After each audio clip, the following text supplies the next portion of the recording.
Hey, as an English learner, you've probably struggled with phrasal verbs, right? You probably said yes, because I know phrasal verbs can be tricky. Well, that's why today I want to teach you the 5 most common English phrasal verbs. I'm going to show you their meaning and how to use them in real life situations. I'm Teacher Tiffany. Let's jump right in.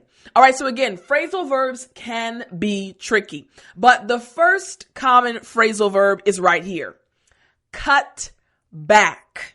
Cut back. Now, this just means to reduce. Now, for pronunciation practice, after me, cut back. Excellent. Last time, cut back.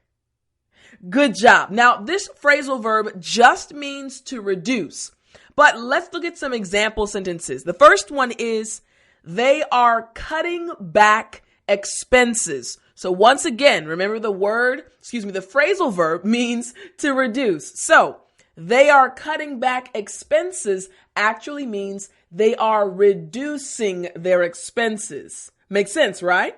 Now, the second example sentence is, my family cut back on the amount of electricity we used last year. Now, this is something, it's funny. I actually told a story earlier this morning to some friends of mine about how growing up, my parents used to say, hey, cut the lights off. When you leave a room, cut the lights off. We need to make sure we are using the energy properly in the house. They wanted to cut back on their electricity bill. So again, you see the phrasal verb in that situation.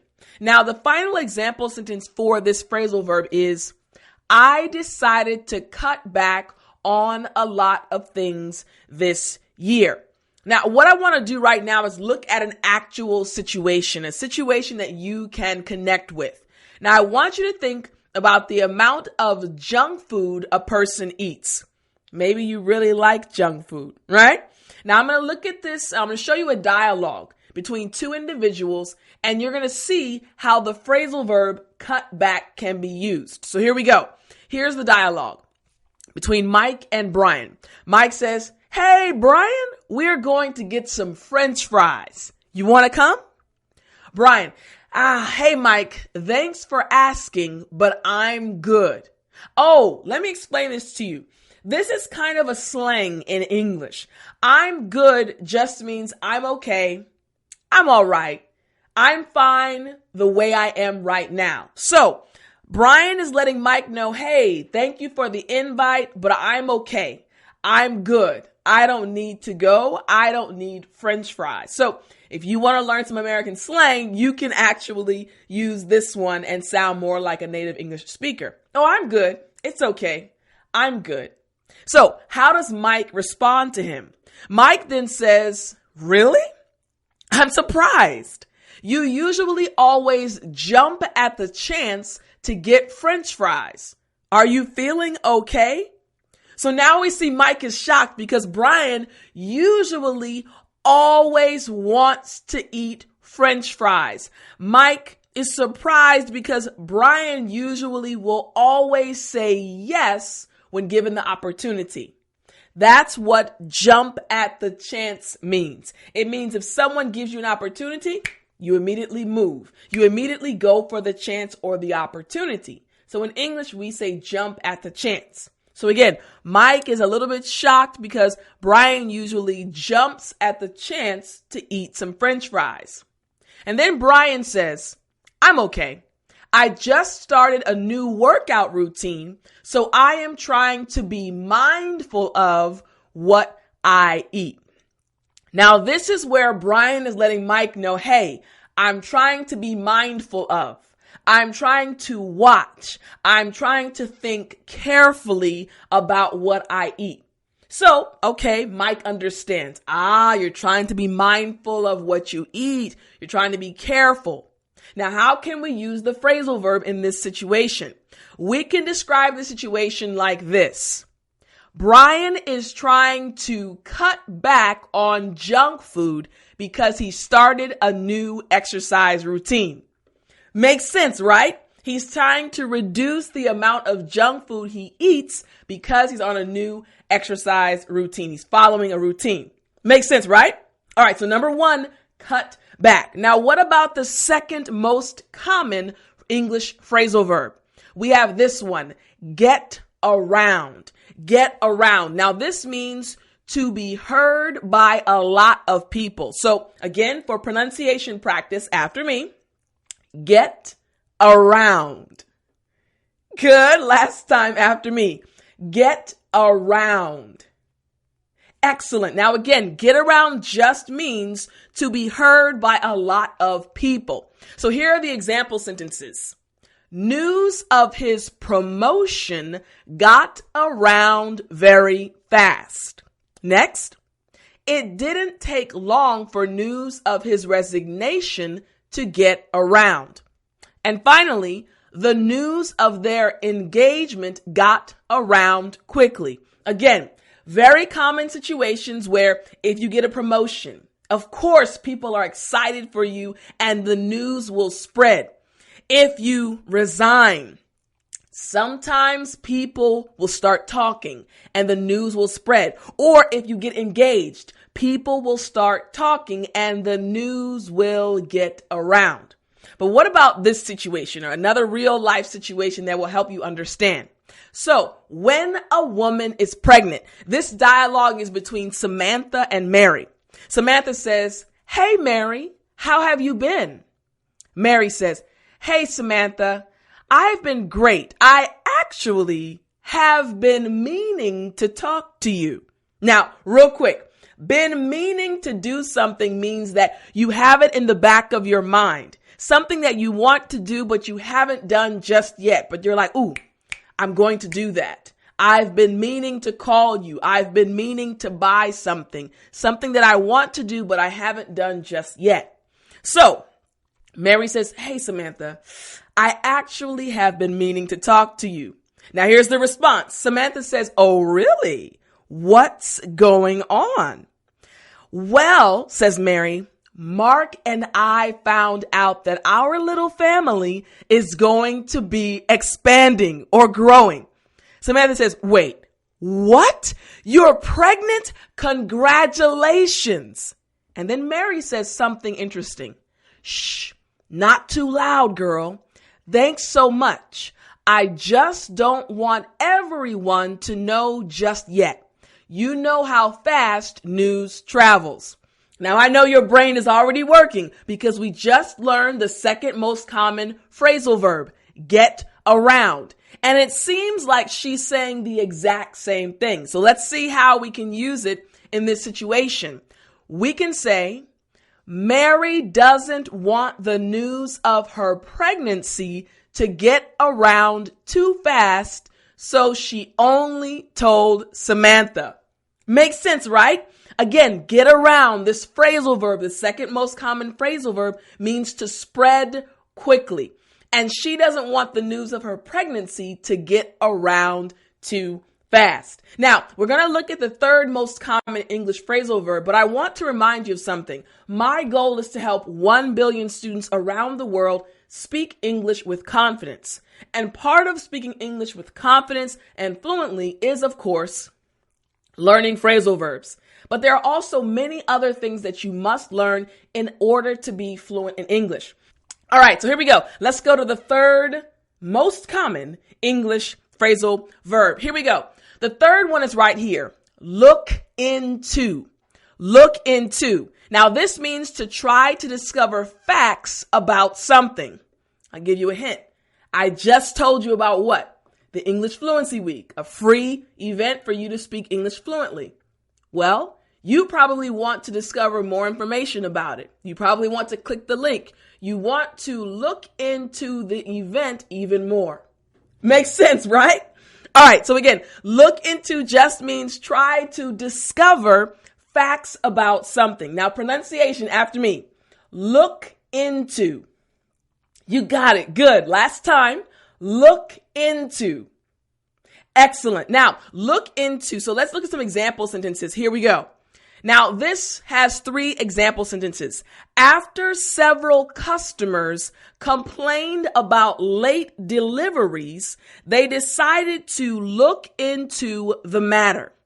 Next, Can you look into this for me? And finally, the detective decided to look into the details of the case. Again, in each of the sentences, we're talking about getting more information, discovering more about the situation. So what about another real life situation? Let's look at a dialogue. Here we go. So let's say, for example, students are fighting like little kids. You have the teacher and then you have the student, Johnny. Here we go. Teacher says, Johnny, tell me what happened. Johnny says, well, Michael hit me while we were playing at the playground, so I hit him back. Wait a minute. Tell me why Michael hit you. Johnny continues, I don't know, teacher. He literally just hit me out of the blue. Oh, now real quick, out of the blue just means no plan, no reason. It didn't happen according to a schedule, just out of the blue, randomly. So Johnny is saying that Michael hit him randomly, out of the blue. Now look at the teacher's response. Okay. I can tell that there is more to this story, or there's more information that I need. I am going to go speak with Michael and some other students to get to the bottom of this. Now, to get to the bottom of this just means to get to the root, to get to the true story, what really happened. So we see that the teacher needs to discover more information. What does that sound like? What phrasal verb? Hey, you got it. So how can we describe the situation using the phrasal verb? Here we go. The teacher decided that she had to look into the details of the fight to find out what really happened. So again, we see natural situation. It happens. Little kids sometimes fight, and teachers have to figure out what really happened. We have to look into the situation. All right? Makes sense, yeah? All right, now the fourth most common English phrasal verb is right here. Here we go. Put off. Put off. Now this means to delay doing something, especially when you don't want to do it. Now this happens a lot. This is very similar again to procrastinate. You know the word procrastinate, right? Like, I don't want to do it. I need to do it, but I don't want to do it. So when you delay, say, I'll do it later, we say put off. That's the phrasal verb. So pronunciation after me, put off. Excellent. Front teeth, bottom lip for the F sound. Last time, put off. Good job. Now, how can we use this in some sentences? Here we go. First example sentence is right here. Are you putting off writing the essay because you can't concentrate right now? Next, they decided to put off their wedding or delay their wedding. And finally, don't put off the project. So you see again, in each example, we're talking about delaying something or procrastinating a bit, right? So let's see a real situation, a real dialogue. Imagine putting off the payment of a bill. Here we go. All right, here we go. Here's the dialogue between a wife and a husband. The wife says, honey, we got something strange in the mail. Oh, really? Let me see what it is. Okay. It says something about our bill is late and now we have an extra fee to pay. Says the husband. That is weird. I thought for sure I paid all of the bills last week. The wife, remember you were out of town last week, honey. Husband, oh, you're right. I was planning to pay the bills before I left, but I decided to do it when I got back because I thought I had time. Man, it must have slipped my mind when I got back. Now, slip my mind just means forgot something, right? It slipped my mind. I forgot something.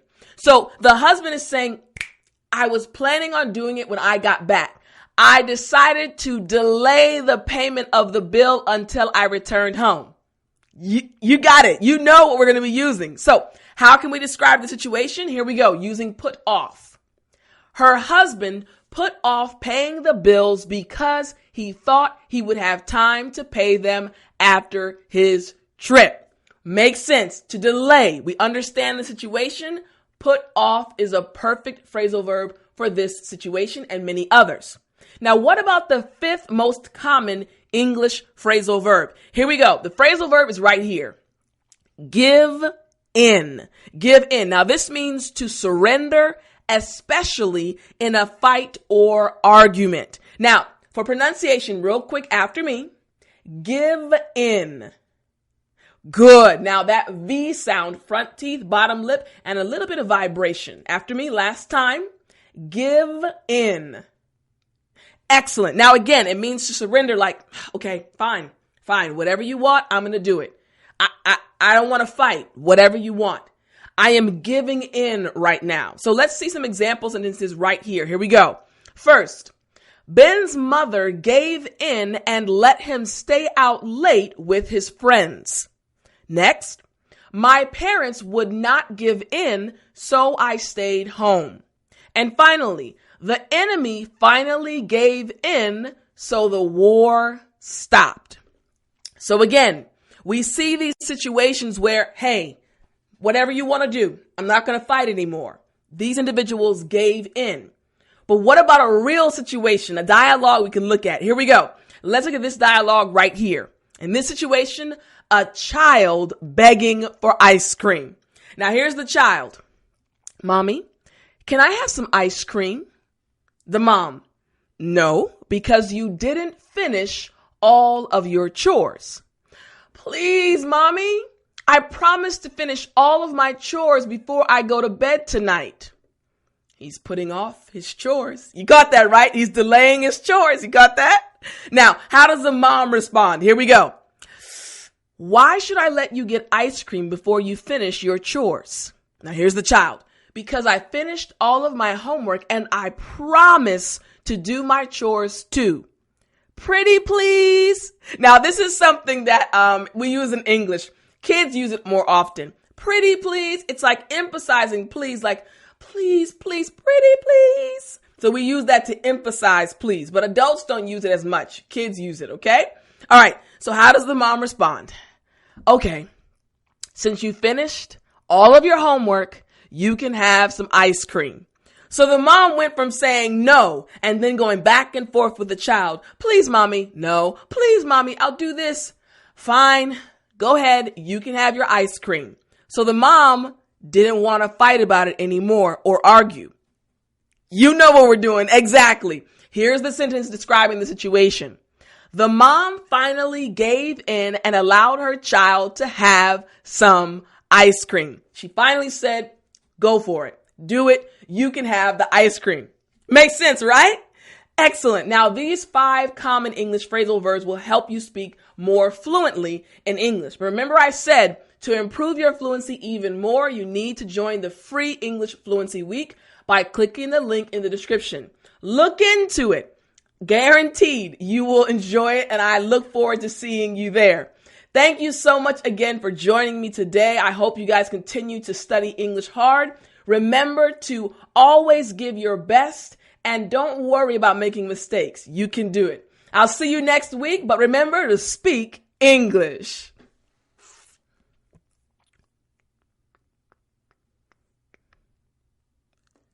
You still there? You know what time it is.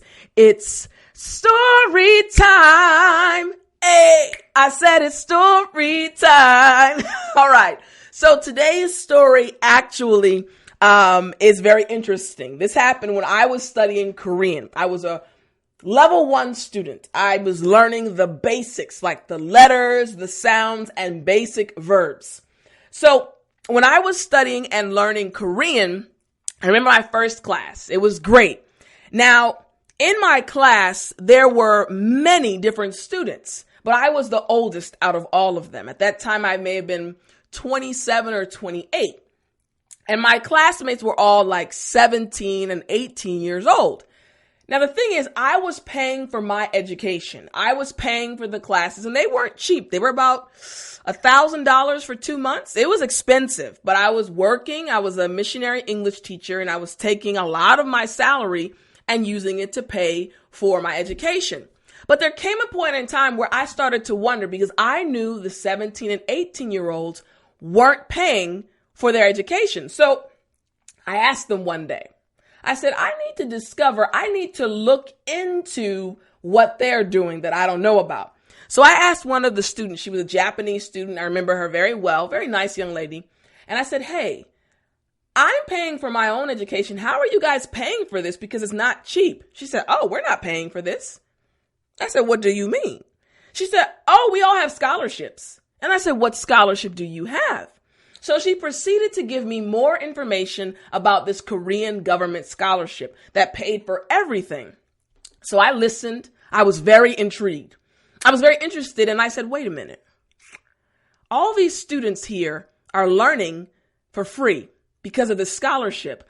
I need to find out more information about this scholarship. So I decided to look into the scholarship. So I left class that day and I went back to my apartment. I had to work, so I worked in the evening. And over the next few weeks, I did a lot of research. I looked into this amazing Korean scholarship program, found all of the details, and I realized, hey, I also could apply for the scholarship. But it was very, very difficult to get the scholarship. So anyways, I applied for the scholarship and I went through the entire process. But as I was going through the process, I was still studying in the program. I was still in level 1. Now, the thing that I remember happening, again, after I found out about the scholarship and I was going to look into, I wanted to learn Korean because I really was interested in Korean and I wanted to converse with other individuals in their mother tongue. So I looked up the scholarship, but I continued paying for my own education while I was waiting for the results or the feedback from my application. So I remember one day in class, again, level 1, and we were learning how to say, take a shower in Korean. And the teacher was telling us, okay, shower in Korean is shower hada. Okay, shower hada. I'll teach you a little Korean. Now, shower is shower, and then hada means to do in Korean. Now, in English, we don't say do a shower, we say take a shower. And in the class, myself and one other guy we were the only 2 native English speakers. Everyone else was from, other countries. They could speak a little English, but it wasn't their first language. So I remember the day in class when the teacher said, do a shower. And I said, what? She said, yeah, do a shower, shower hada. And it took so long for my friend and I to understand this concept of not taking a shower, but doing a shower. Now, of course, I can speak Korean now and we made it through the lesson, but it was at that moment that I realized, hey, if I want to be fluent in this language, I'm going to have to work really hard. I'm going to have to learn the way they say things. I'm going to have to learn their structures, their grammar, and not think in English and not think in my own language. The same is true for you. I learned that when I was in level 1 and it wasn't easy. But the same is true for you. Today you learned 5 common English phrasal verbs. And sometimes I understand it's very tricky to use English phrasal verbs. But once you make that choice, once you make that decision, you know what?